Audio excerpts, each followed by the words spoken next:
বলতেছে। আচ্ছা ঠিক আছে, তাহলে তারা কেন প্রকাশ করলেন না? তারা কেন প্রকাশ করলেন না? আমি জানি না কেন প্রকাশ করলেন না। আচ্ছা আর একটা কথা বলেন তো, একটা বদলির জন্য যদি 1 কোটি টাকা হয়, 1 কোটি টাকা দিয়ে কেউ একটা পদে যেয়ে বসলো, কেন? কি লাভ? তার মানে উনি ধরে নিয়েছেন এই 1 কোটি টাকা দিয়ে উনি যে দিলেন, কাউকে দিয়ে যে বদলির আদেশটা পেলেন, পাওয়ার পর ওই পদে এই টাকাটা আসলে উনি ইনভেস্ট করলেন। মানে 1 কোটি টাকা উনি কয়েক মাসের মধ্যেই পেয়ে যাবেন। কারণ এই গভর্নমেন্টের মেয়াদ কতদিন হবে কেউ জানে না, কিন্তু এটা ডিসেম্বরে হতে পারে, তার আগেও চলে যেতে হতে পারে এদেরকে, অথবা বড় জোর জুন। আমি যদি জুনটাই ধরি তাহলে 1 বছর, তারপরে 1 বছরের মধ্যে উনি 1 কোটি টাকা ইনকাম কিন্তু করবেন, 1 কোটি টাকা বেশিই করবেন। কারণ 1 বছরে 1 কোটি টাকা ব্যাংকে রেখে দিলে তো কয়েক লাখ টাকা লাভ আসবে। তাহলে 1 কোটি টাকা দিচ্ছেন কারণ এখান থেকে 10 কোটি টাকার চেয়ে বেশি উঠিয়ে নেওয়ার জন্য। কার কাছ থেকে উঠিয়ে নেবেন? কোন একজন অধস্তন লোকের কাছ থেকে উঠিয়ে নেবেন। যার কাছ থেকে উঠিয়ে নেবেন উনিও ইনভেস্ট করবেন, উনি আবার কার কাছ থেকে উঠিয়ে নেবেন? আলটিমেটলি শেষ পর্যায়ে যে আমাদের সাধারণ মানুষের কাছ থেকে সেই টাকাটা তারা উঠিয়ে নেবেন। দুর্নীতি কিন্তু একটি চক্রের মতো, উপরে থেকে ধীরে ধীরে নিচের দিকে নামে। সিআর আব্দুল্লাহ সাহেব সেটা গ্রহণ করেননি। উনি বলেছেন, আমি বিশ্বাস করেছি, আমি অতটা সন্দেহবাতিগ্রস্ত নই যে আমি বলবো যে 1 কোটিতে রাজি হন নাই, 1.5 কোটিতে নিছেন, এটাই বলতে চাচ্ছি না। আমি ধরে নিচ্ছি উনি নেননি। তাহলে উনিও তো বন্ধ করলেন। অন্য অন্য সেক্টরে, শিক্ষার বাইরে অনেক লাভজনক অনেক পদ আছে, সেগুলোতে কি হয়েছে? তাহলে আমি তো ধরে নিচ্ছি ওই সমস্ত পেশার লোক হয় অসম্ভব রকম সৎ, অথবা ওনারা নিয়ে নিয়েছেন।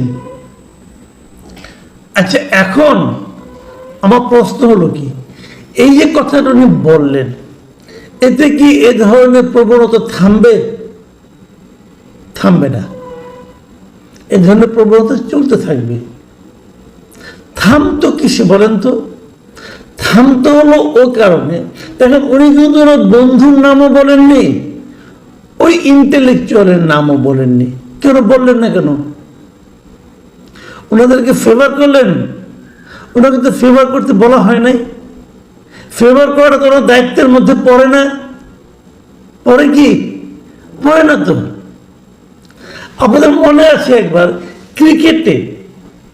ক্রিকেটে একবার আমাদের এই সাকিব আল হাসানকে একজন জুয়ারি ফোন করেছিল। এই ফোন করার কথাটা উনি আইসিসিকে জানাননি বলে ওনাকে কিন্তু সাসপেন্ড করা হয়েছিল 1 বছরের জন্য। তার মানে সাকিব আল হাসান বলছিলেন যে আমি তো টাকাটা নেইনি, আমি তো অফারটা গ্রহণ করিনি। এটা যে বড় অপরাধ, এই অপরাধ উনি করেননি। কিন্তু এই যে ফোন যে করেছিল এই কথাটা উনি বলেননি বলে এটার জন্য তাকে সাসপেন্ড করা হয়েছিল 1-2 বছরের জন্য। হয়েছিল তো, ওটাও অপরাধ। উনি নামটা বললেন না কেন? উনি বলবেন যে আমি তো বলে দিয়েছি, আমার কাছে এসেছিল না। এটা কিছু প্রমাণ করে না, এটা কিছু বোঝা যায় না। আপনি বানিয়ে বানিয়ে বলতে পারেন, আপনি নাম বলেন। নাম বললে হয় কি সেটা আমি বলি। যিনি অফার করেছেন তার নাম সবাই জানলো, এবং এরপর ফার্দার যেহেতু জানলো ওটা সামাজিকভাবে ক্ষতিগ্রস্ত হবেন। এরপর আর কেউ কোনো রকম এরকম অফার নিয়ে অন্য কোনো উপদেষ্টার কাছে যাবেন না ভয়ে, যদি বলে যায় তাহলে তো আমি শেষ। এবং ইন্টেলেকচুয়াল নামটা বলে দেন, বললে কি হবে? ওই ইন্টেলেকচুয়াল যে বদ মতলব নিয়ে আপনার কাছে গিয়েছিল, ওর বদ মতলবের একটা সাজা উনি পাবেন সামাজিকভাবে। সবাই জানবে উনি এই কাজটা করেন, এবং ওনার ইমেজ নষ্ট হয়ে যাবে। ওনাকে লোকে তখন আর ইন্টেলেকচুয়াল বলবে না, ওনাকে লোকে আর তখন বুদ্ধিজীবী বলে ভেবে শ্রদ্ধা করবে না। তার জন্য এই অপমানটা প্রাপ্য। তাদেরকে এই প্রাপ্য অপমানের হাত থেকে সিআর আবরার সাহেব রক্ষা করেছেন। আমি সিআর আবরার সাহেবকে তো ভালো মানুষ বলবো না, আমি তো বলবো না কি ভালো মানুষ। কেন বললেন না উনি? দেখুন, আপনারা হয়তো বলবেন যে এইভাবে মানে একটা লোক ভালো কাজ করলো তাও আপনি এইভাবে তাকে ধরছেন। না, আমি ধরছি না, আমি একটা ঘটনাকে উল্লেখ করছি। দুর্নীতি যখন সর্বব্যাপী হয়ে যায় না, তখন একটা ছোট দুর্নীতিকেও মহৎ কাজ মনে হয়, যেটা নাকি সিআর আবরার সাহেব করেছেন। সিআর আবরার সাহেব বলেছেন ওনার মন্ত্রণালয়ে দুর্নীতির ব্যাপারে 0 টলারেন্স। আমি দেখি 0 টলারেন্স হয় কিনা, দেখি উনি কোনো চিঠি পান কিনা, অথবা কেউ আমাকেও লেখে কিনা, দেখি, আমরা পেয়ে যাবো ইনশাল্লাহ। একটা কথা বলি, সিআর আবরার সাহেব, আপনি দুর্নীতি থামাবেন, ভালো কথা। শিক্ষা মন্ত্রণালয়ের দায়িত্ব নিয়েছেন, ভালো কথা। ইউনিভার্সিটির টিচার ছিলেন, আপনি বলেন তো ইউনিভার্সিটিগুলো পাবলিক ইউনিভার্সিটিগুলোতে ফার্স্ট ইয়ারে ক্লাস শুরু হয়েছে, কেন হয়নি? এইচএসসি পরীক্ষা শেষ হয়েছে কবে?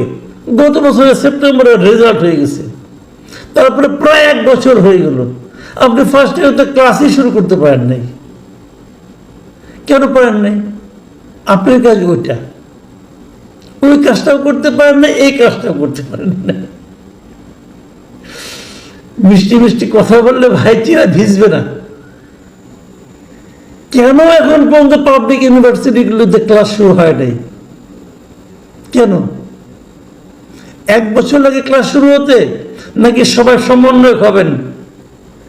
ভাই, শিক্ষা ব্যবস্থা 12টা বেজে গেছে, এদেশের শিক্ষা ব্যবস্থা 12টা বেজে গেছে। স্টুডেন্টদেরকে সরকার মাথায় তুলেছে এমন ভাবে যে সবাই এখন সমন্বয় হতে চায়, লেখাপড়া করতে চায় না।